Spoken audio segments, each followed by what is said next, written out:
Okay, so our group consists of two members, me, Shamir Khan, and Uzair Nadeem. And basically, our domain, business domain is healthcare. Now, I'll briefly explain the transformation function. This is basically a Jupyter notebook which was translated to a Python file to work as a script. What this does is it has generalized functions to handle several issues throughout the files. So counting duplicate rows, removing, replacing missing characters, missing values with NA, and removing special characters. And functions like these are used throughout the dirty data frames to clean the values. Once the dirty data frames were handled, we then went on to dimensional modeling as such. So a dimensional table for doctors, a dimensional table for patients, and so on. And eventually, we ended up at the fact prescription table, where after all the data cleaning and the dimensional modeling, we created all the relevant tables, and then we used a connection string that connected this, sorry, didn't connect, but uploaded these data frames to our tables in Snowflake station. तो basically हमने इस तरीके से implement किया है कि ये हमारे डैग का कोड है, इसमें बैश ऑपरेटर एक फंक्शन है जिसके थ्रू हम डायरेक्ट उसको स्क्रिप्ट दे रहे हैं, और स्क्रिप्ट हमारी बेसिकली वही पूरी ट्रांसफॉर्मेशन की स्क्रिप्ट है जो कि मिसिंग वैल्यूज़ वगैरह और डेटा क्लीनिंग हैंडल करने के बाद से लेकर पूरी डायमेंशनल मॉडलिंग तक सब कुछ कर रही है। और इस स्क्रिप्ट में जाके क्या कहते हैं, आगे जाके कनेक्टर स्ट्रिंग भी डिफाइन होते हैं। और ये जैसे हम देख सकते हैं स्क्रिप्ट 18 इधर कॉल हो रही है। अब स्क्रिप्ट 18 पे अगर हम जाएँ तो बेसिकली लिटरली पूरी स्क्रिप्ट है पाइथन की। अब फॉर बेटर अंडरस्टैंडिंग मैंने इसको अलग से इधर खोल लिया है, लेकिन बेसिकली जब पूरी स्क्रिप्ट में सारी मॉडलिंग हो जाए, एक बार डायमेंशनल मॉडलिंग, उसके बाद हमने उसको स्नोफ्लेक का कनेक्टर पकड़ा दिया है। अब कनेक्टर में हमारे यूज़र अकाउंट, पासवर्ड, वेयरहाउस वगैरह होते हैं, जो कि बेसिकली क्या नाम है, अकाउंट से अकाउंट पे डिफर करते हैं। लेकिन उसके बाद फिर हमने राइट पांडास का फंक्शन था जो कि स्नोफ्लेक कनेक्टर के टूल्स में था, और ये बेसिकली इन्हीं हमारे डेटा फ्रेम्स को राइट करता है based on these table names and this star schema. अब this won't work unless you make this tables on snowflake, जो कि हमने कर दिया है। हमने जैसे कि इसमें हम जाके देख सकते हैं कि ये टेबल हमने बनाया हॉस्पिटल प्रिस्क्रिप्शंस का, इसके अंदर हमने स्टार स्कीमा डिफाइन किया है। अब स्टार स्कीमा के अंदर हमने हर इंडिविजुअल टेबल का स्कीमा डिफाइन किया है, तभी जाके वो वहाँ से यहाँ पर पॉपुलेट कर सकता है। उसके बाद जब हमने टैग बनाया तो क्या नाम है, टैग एग्जीक्यूट किया, वो मैं इधर एग्जीक्यूशन की दिखा देता हूँ।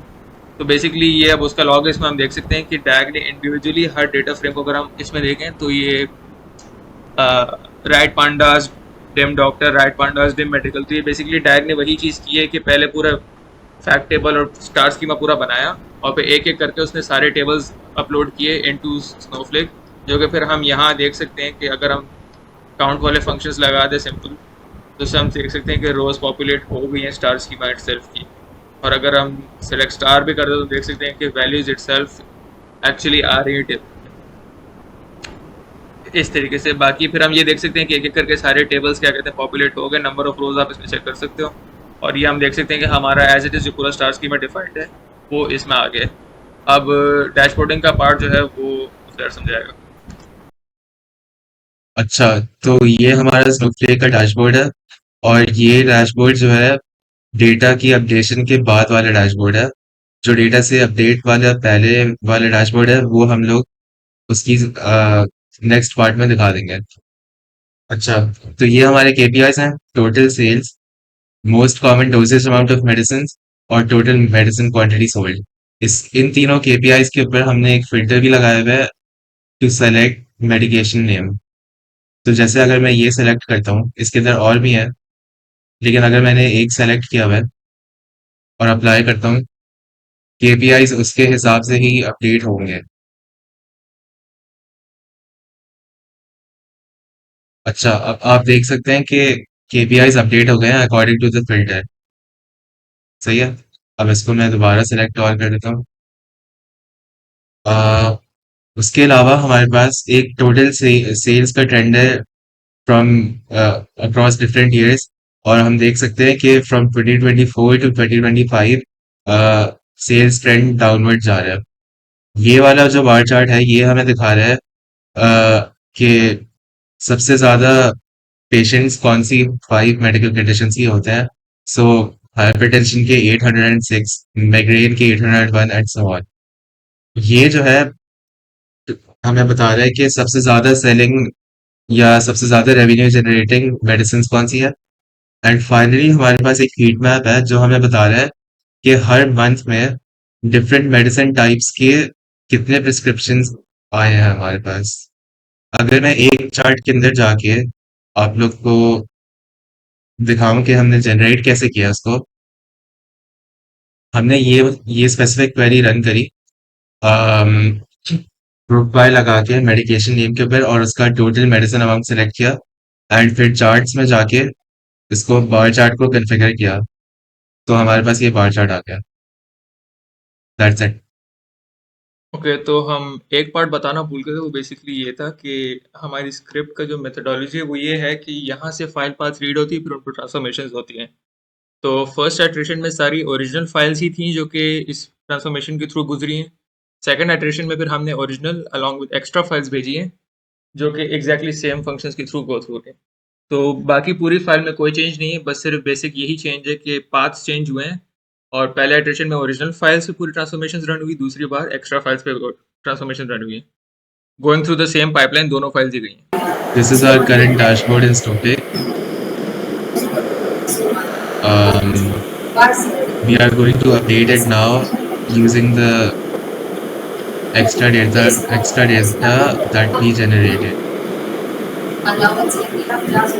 This is my script that will be run by the DAG, and it will load the extra tables that I have generated in order to update the dashboard.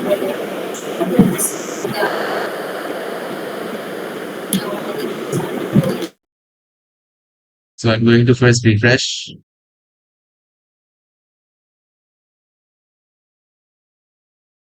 and then run the DAG.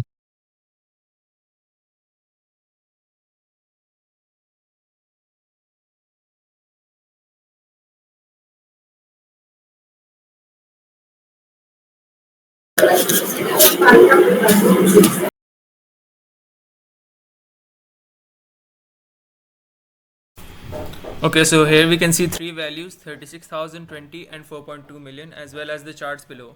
These are the values that will be updated once the new dash data is uploaded. So please keep these in mind.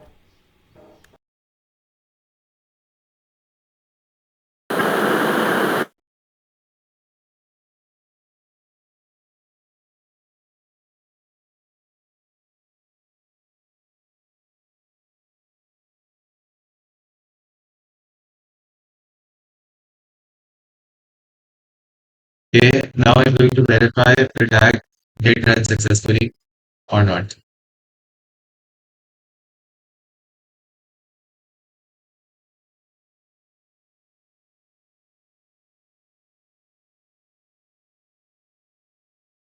Now let's check our dashboard.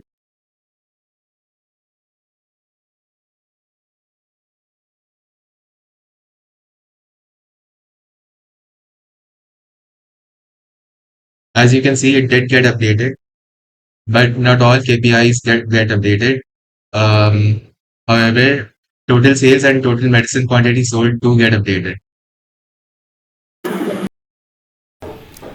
The reason the modal values for dosage didn't get updated is because it's clearly possible that even after newer customers are introduced, that the same values are prescribed to them for dosage. However, the other tables did get updated accordingly as we added the new data.